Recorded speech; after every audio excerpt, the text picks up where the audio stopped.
একটা কথা আছে, অর্থহীন পুরুষ আর সৌন্দর্যহীন নারী নাকি এই পৃথিবীতে কারো কাছে কোনো মূল্য নেই। যার টাকা নেই তার নাকি এই সমাজে বা আপন মানুষের কাছে কোনো মূল্য নেই, একদম অমূল্যহীন। আর এই পৃথিবীতে কিন্তু যেই নারীর রূপ নেই সেও কিন্তু একদম অমূল্যহীন। তো হ্যালো এভরিওয়ান, আসসালামু আলাইকুম। কেমন আছেন সবাই? আই হোপ সবাই অনেক বেশি ভালো আছেন। আলহামদুলিল্লাহ, আমিও আমার পরিবার পরিজন নিয়ে ভালো আছি।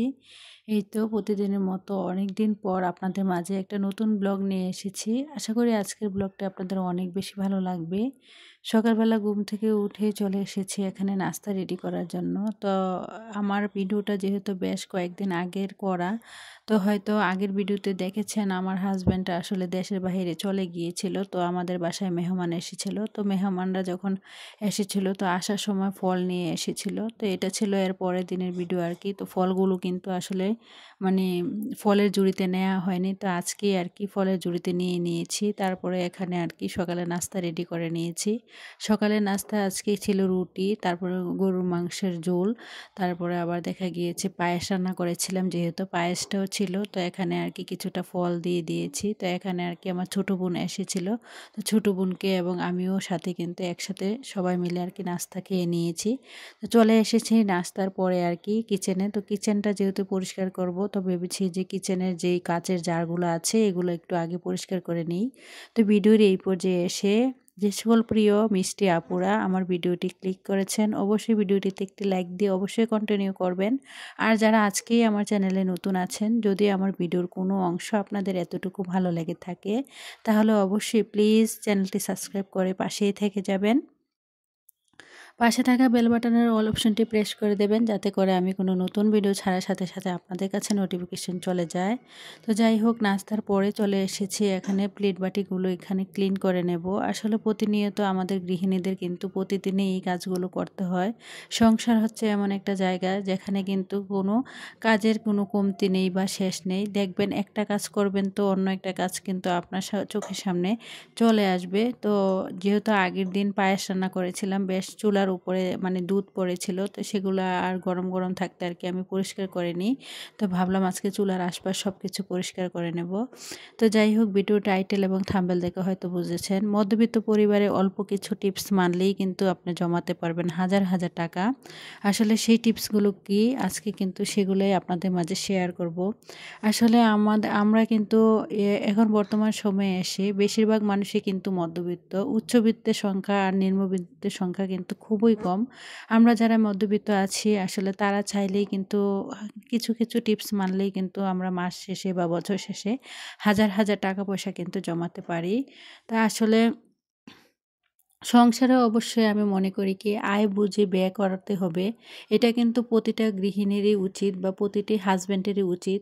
মানে নিজের আয় অনুযায়ী আসলে মানে সংসারে ব্যয় করা বা খরচ করা, এগুলা যদি আমরা মেনে চলি তাহলে দেখবেন মানে অবশ্যই আমরা কিন্তু টাকা পয়সা জমাতে পারবো। এবং কি দেখা গিয়েছে আপনার ইনকামের অন্তত পক্ষে 10% হলেও কিন্তু সবসময় সঞ্চয় করার চেষ্টা করবেন।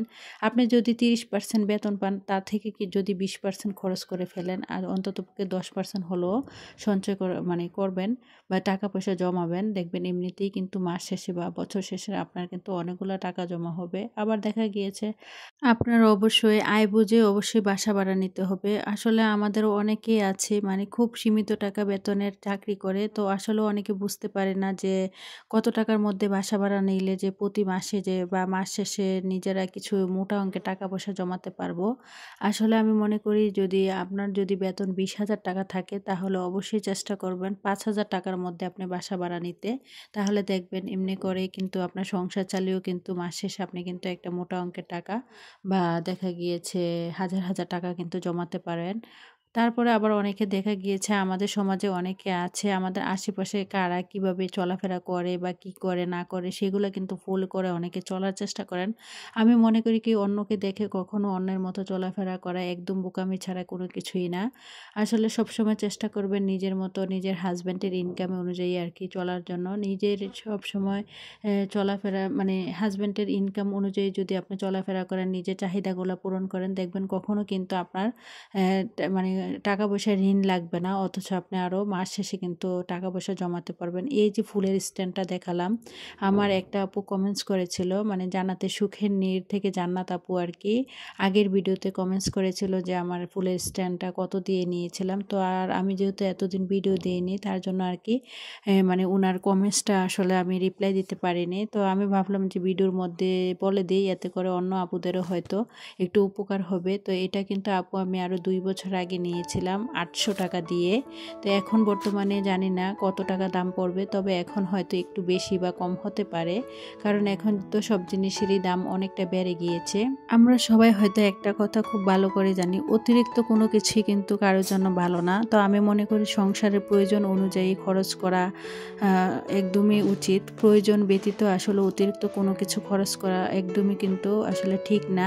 ধরেন আপনার বাসায় এখন সবজি বাজার আছে, আপনি কিন্তু বাজারে গেলেন, কিন্তু কোনো কিছু পছন্দ হলো তা নিয়ে আসলেন, আসলে সেগুলো কিন্তু একদমই মানে অযথা অপ্রয়োজনীয় খরচ। আসলে এগুলো করলে দেখা গিয়েছে আপনার বাসায় যে সবজিটা রয়ে গিয়েছিল সেটা, বা যখন এখন যেটা নিয়ে এসেছেন, দুইটার থেকে একটা হলেও কিন্তু আসলে পছন্দরে বা নষ্ট হয়ে যায় বা অপচয় হয়। আসলে এই জিনিসগুলো কিন্তু আসলে কখনো করা যাবে না। এগুলা আপনি করা বন্ধ করবেন, দেখবেন এমনিতেই কিন্তু আপনি মাস শেষে বছর শেষে হাজার হাজার টাকা পয়সা কিন্তু জমাতে পারবেন। তারপরে আবার দেখা গিয়েছে সংসারে কোনো কিছু অপচয় করা আগে অবশ্যই মানে বারবার একবারের জায়গা 3বার চেষ্টা করবেন যে এই মানে যে কোনো জিনিস নষ্ট হয়ে গিয়েছে, যে নষ্ট জিনিসটা দিয়ে কিভাবে একটা কোনো কিছু বানানো যায়। আমরা অনেকে আছি দেখা গিয়েছে মানে নষ্ট জিনিস থেকেও কিন্তু ঘরের সাজানো গুছানো, বা দেখা গিয়েছে মানি প্ল্যান্ট গাছ রাখার, বা দেখা গিয়েছে রিফিল করেও কিন্তু অনেক সময় অনেক কিছু নতুনভাবে ব্যবহার করা যায়। একটা সবসময় চেষ্টা করবেন নষ্ট জিনিসটাকে কিভাবে একটু মেরামত করে হলো ভালোভাবে নিজে মানে যেন আবার ভালো করে ব্যবহার করতে পারেন, সেদিকেও কিন্তু আসলে লক্ষ্য রাখলে, এই টিপসগুলো মানলেও কিন্তু দেখা গিয়েছে আমরা নতুন করে কোনো কিছু কিনতে হয় না। এতে করে কিন্তু আমাদের সংসার খরচের টাকাটা আর শেষ হয় না। এতে করে কিন্তু আপনার অনেকগুলো টাকা কিন্তু আসলে জমা হয়। আসলে আমরা বুঝতে পারি না সংসারে ফেলে দেয়া জিনিস বা নষ্ট জিনিস থেকেও কিন্তু নতুন নতুন কিছু আবিষ্কার করা যায়, বা নতুনভাবে কিন্তু তাকে নতুনভাবে রিফিল করেও কিন্তু আসলে আমরা ইউজ করতে পারি। আবার দেখা গিয়েছে যে সবসময় চেষ্টা করবেন সংসারে বাড়তি আয় করার জন্য। দেখা গিয়েছে হাজব্যান্ডের ইনকাম দিয়ে কিন্তু আসলে বর্তমান সময়ে সংসার চালানো অনেকটা কষ্টদায়ক হয়ে যায়। তো আমি মনে করি কি হাজব্যান্ডের পাশাপাশি নারীরও সবসময় চেষ্টা করবেন, হয়তো হাতের কাজ পারেন, বা দেখা গিয়েছে সেলাই কাজ পারেন, বা দেখা গিয়েছে কাঁথা সেলাই করা, বা দেখা গিয়েছে বাচ্চাদেরকে পড়ানো। যারা শিক্ষিত আছেন তারা কিন্তু চাইলেই কিন্তু বাসায় বাচ্চাদেরকে টিউশনি পড়িয়ে কিন্তু অনেক টাকা পয়সা কিন্তু আসলে হাজব্যান্ডের পাশাপাশি নিজেরও কিন্তু ইনকাম করে টাকা পয়সা সংসারের কাজে লাগাতে পারেন, বা টাকা পয়সা জমাতে পারেন। আবার দেখা গিয়েছে বুদ্ধি খাটিয়ে যদি সংসারটাকে সুন্দরভাবে চালানো যায়, বা দেখা গিয়েছে বুদ্ধি খাটিয়ে অল্প টাকার মধ্যে যদি আপনি সংসারটাকে সবসময় চালান, বা অল্প খরচ দিয়ে যে ধরেন এক সপ্তাহ 200 টাকার বাজার করলেন, মানে যে মনে করলেন যে আমি 200 টাকার বাজার দিয়ে 4 দিন নেব, ইচ্ছে করলে কিন্তু গৃহিণীরা অবশ্যই কিন্তু এই কাজটা অবশ্যই সম্ভব। ইচ্ছে করলে কিন্তু এই যে 200 টাকার তরকারি দিয়েও কিন্তু 4 দিন নেওয়া যায়। এই যে এখানে দেখতে পাচ্ছেন সিম, এখন কিন্তু বর্তমান সময়ে 1 কেজি সিমের দাম মানে 50 থেকে 60 টাকা, বা বেশি হলে 100 টাকা আর কি। এক এক জায়গা ভেদে আর কি মানে এক এক জায়গায় এক এক রকম দাম। ধরেন 1 কেজি সিম যদি 100 টাকা কেজি হয়, তাহলে হাফ কেজি সিমের দাম কিন্তু 50 টাকা। আপনি চাইলে কিন্তু 50 টাকার তরকারি দিয়ে একদিন কিন্তু খুব সুন্দরভাবে অনায়াসে কাটিয়ে দিতে পারেন।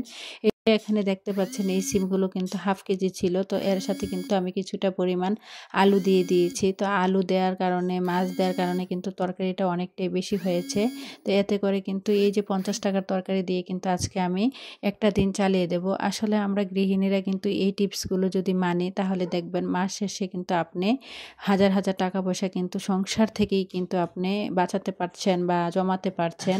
আবার অনেকে আছে নিজেরা কিন্তু আসলে অলসতা করে নিজেদের নিজেদের কাজগুলো করতে চায় না। অনেক সময় দেখা গিয়েছে হেল্পিং হ্যান্ড খালা দিয়ে কাজ করায়। তো যাদের ছোট বেবি আছে তাদের কথা বাদ দিলাম, আসলে যাদের বেবি বড় হয়ে গিয়েছে তারা চাইলেই কিন্তু আসলে নিজেদের কাজগুলো যদি নিজেরা করেন, এতে করে কিন্তু সংসার খরচের টাকাটা কিন্তু দেখা গিয়েছে অন্য পথে আর চলে যায় না। যেহেতু আপনি যেই টাকাটা হেল্পিং হ্যান্ড খালাকে দিতেন, ওই টাকাটা যদি আপনি দেখা গিয়েছে যে না আমি এই টাকাটা আমার সংসারেও কাজে লাগাবো না, আমি সবসময় জমাবো নিজের মনে করে, তাহলেও কিন্তু আপনারা চাইলে কিন্তু এই টিপসটা মেনেও কিন্তু আসলে আপনারা টাকাটা জমাতে পারেন। আবার দেখা গিয়েছে অনেকের বাচ্চারা কিন্তু দেখা গিয়েছে যে ছোটোবেলা থেকেই ইংলিশ মিডিয়াম স্কুলে দেওয়ার চেষ্টা করেন। আসলে মানে কি বলবো, একজন মা হচ্ছে একজন সন্তানের প্রধান শিক্ষক বা প্রথম শিক্ষক। একজন সন্তান কিন্তু তার মায়ের কাছ থেকে প্রথম শিক্ষা নিয়ে থাকে।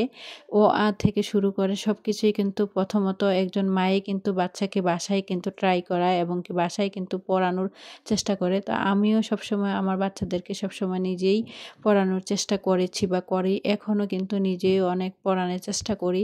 তো অনেকে আছে ছোট ছোট বেবি, তাদেরকেও কিন্তু দেখা গিয়েছে মাত্র 5 বছর বয়স বা নতুন মাত্র স্কুলে আনা নেওয়া করছেন, তারপরেও কিন্তু অন্য কোথাও টিউশনিতে দেন। আসলে এতে করে কিন্তু আপনারা টিউশনি বাবদ যে একটা মোটা অঙ্কের টাকা আপনি প্রতি মাসে আসলে টিউশনি ম্যাডাম বা স্যারকে দিতে হয়, ওই টাকাটা যদি আপনি ম্যাডাম বা স্যারকে না দিয়ে একটু সময় নিয়ে আপনি আপনার বাচ্চাটাকে পড়ান, এতে করেও কিন্তু আপনি আসলে দেখা গিয়েছে এই টিপসটা মানলেও কিন্তু আপনি 1000 টাকা আসলে প্রতি মাসেই জমাতে পারেন।